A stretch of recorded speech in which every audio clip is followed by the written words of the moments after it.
मगर एक दौड़ा उसी खाने को, मुखड़ा भेल ने खोला निगल जाने को। छोटा बच्चा जब समुद्र के कलेजे को चीरता हुआ आगे बढ़ रहा है, तभी क्या होता है? विशालकाय मगरमच्छ छोटे बच्चे को खा जाने के लिए आगे बढ़ता है। व्हेल मछली छोटे बच्चे को निगल जाने के लिए आगे बढ़ते हैं, तभी क्या होता है? तभी प्रगटे मुरली मनोहर वहाँ, दोनों से बचाया नन्हे परमान। बोलिए बांके बिहारी लाल की। तभी प्रगटे मुरली मनोहर वहाँ, दोनों से बचाया नन्हे परमान को। दोनों चूंदड़ सजेगी ये कैसी, जब सजाने में दोनों अड़े हों। दोनों चूंदड़ सजेगी ये कैसी, जब सजाने में दोनों अड़े हों। दोनों चूंदड़ सजेगी ये कैसी, जब सजाने में दोनों अड़े हों। ऐसी चूंदड़ सजाना रे मैया, जिसमें हीरे और मोती जड़े हों। चारों पल्लों में बहती हो गंगा, जिसमें राधा और कृष्ण खड़े हों।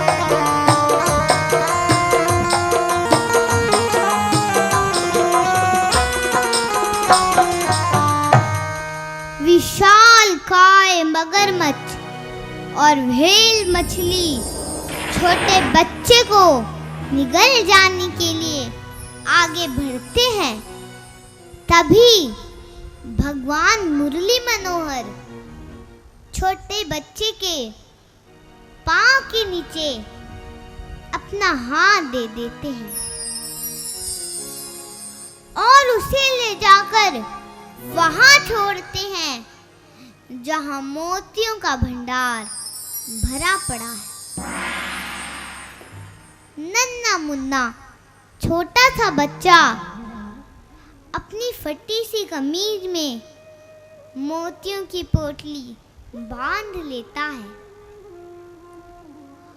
और भगवान उसी तरह से छोटे बच्चे को अपना हाथ का सहारा देकर समुद्र के किनारे छोड़ देते हैं।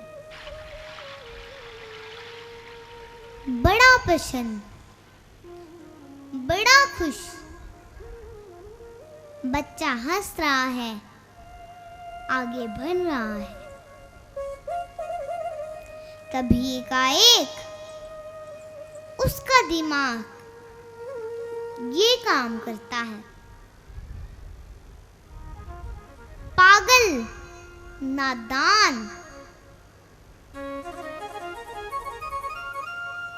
ये हंसी काहे की है, ये प्रसन्नता काहे की है, ये खुशी काहे की है?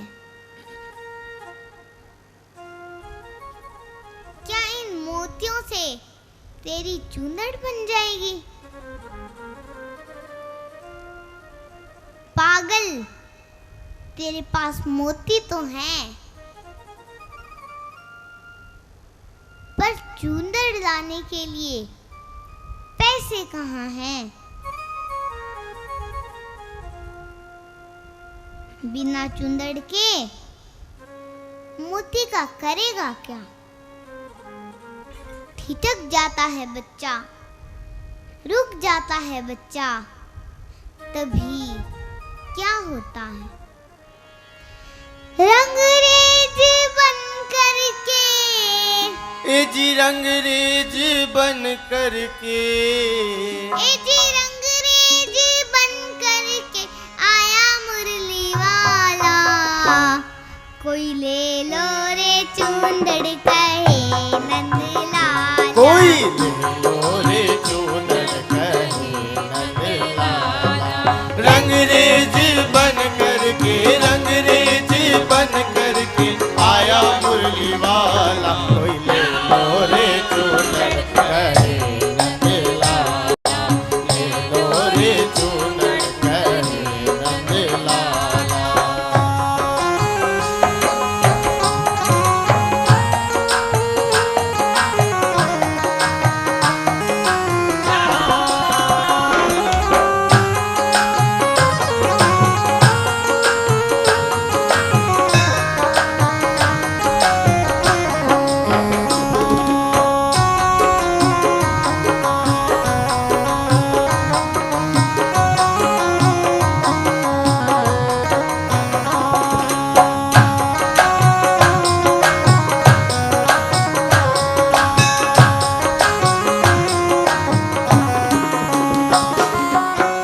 एक से एक आली चूंदड़ सजाई है, एक से एक आली चूंदड़ सजाई है।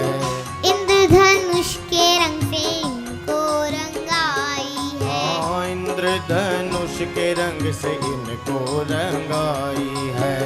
ब्रज के बिहारी खुद रंग करके लाए हैं, ब्रज के बिहारी खुद रंग करके लाए हैं। भक्तों के खातिर खुद दौड़ करके आए हैं। भक्तों के खातिर खुद दौड़ करके आए हैं।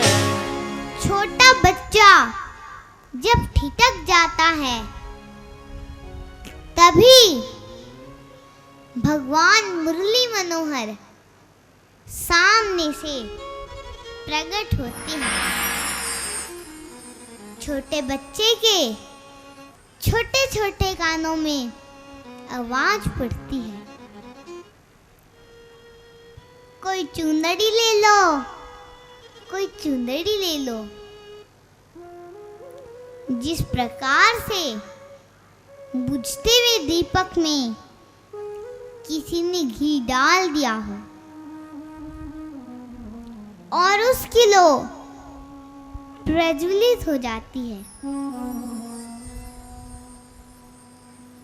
छोटे बच्चे के उद्गार भरने लगते हैं। उसके पांव उधर ही भरते हैं जहां से आवाज आ रही है। छोटा बच्चा कहता है, चुंदड़ी वाले मुझे अपनी चुंदड़ दिखा। और भगवान अपने सिर पे से पोटली को उतार कर पोटली को नीचे रखते हैं और जैसे ही पोटली को खोलते हैं, बच्चे की आंख चकाचौंध जाती है। जिस प्रकार से अमावस्या की रात्रि में पूर्णिमा का चंद्रोदय हो गया हो, इतना प्रकाश फैल जाता है। और वही बात उस बच्चे को फिर याद आ जाती है। पागल, नादान, क्यों देख रहा है इन चुंदड़ियों को? तेरे पास फुटी कोड़ी नहीं। और बच्चा 4 कदम पीछे हट जाता है। भगवान कहते हैं, आगे आओ बेटा, कहो तुम्हें कौन सी चुंदड़ पसंद है। और बच्चा आगे बढ़ करके उसमें से सबसे सुंदर चुनर निकाल करके अपने सीने से लगा लेता है। चुंदड़ी वाले, मेरी जान ले लो, मुझे ये चुंदर दे दो। भगवान कहते हैं, बेटा, तेरी जान लेने की हिम्मत मेरे में नहीं। मुझे केवल तेरे सर पे जो पोटली है उसमें से एक मुट्ठी मोती चाहिए।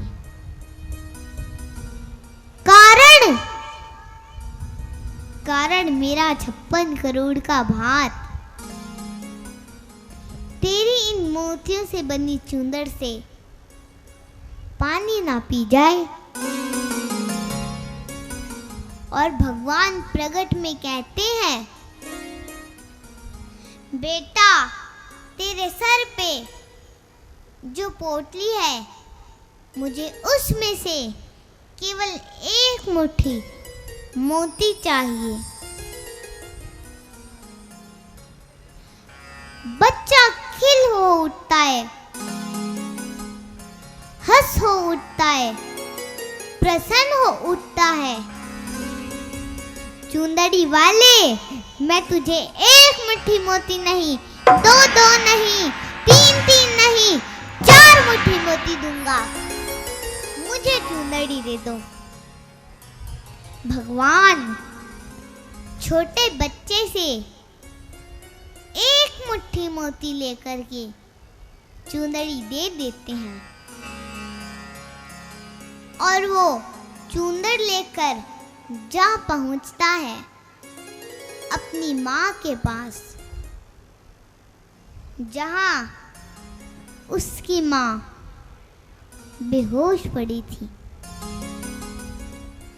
बच्चे को देखते ही दुख दर्द सब भूल गई और अपने लाल को सीने से लगा लिया। माथा चूमने लगी, बता मेरे लाल कहाँ गया था? छोटा बच्चा कहता है, माँ, मेरी बुआ नानी बाई की बेटी के यहाँ शादी है, हमें भी तो चुंदड़ लेकर पहुँचना है। देख माँ, मैं चुंदड़ के लिए ढेर सारे मोती लाया हूँ। छोटे बच्चे की बहू अरबपति घराने की लड़की थी। पिपल की टहनियों के नीचे चुंदड़ी टांग करके इस प्रकार से मोती बिनना शुरू करती है कि भगवान उन मोतियों को देखकर व्याकुल हो जाते हैं, विवल हो जाते हैं और राधा रुक्मण सत्यभामा पटरानियां जो चुंदड़ बना रही थी उनसे कहते हैं, हटाओ इन चुंदड़ियों को। देखो सामने पीपल की टहनियों पे कितनी सुंदर चुंदड़ बन रही है। उसमें संसार की सारी सुंदरता है। दोनों चुंदड़ तैयार हो रहे हैं। इधर छोटे बच्चे की चुंदड़ उसकी माँ तैयार कर रही है और इधर भगवान श्री कृष्ण की चुंदड़ उनकी 8 पटरानियां तैयार कर रही है। अब मैं ले चलती हूँ आपको नरसिंह जी के पास। नरसिंह जी का क्या हाल है? तो नरसिंह जी बराबर भगवान से करुण प्रार्थना करते चले जा रहे हैं। किस प्रकार से प्रार्थना करते हैं?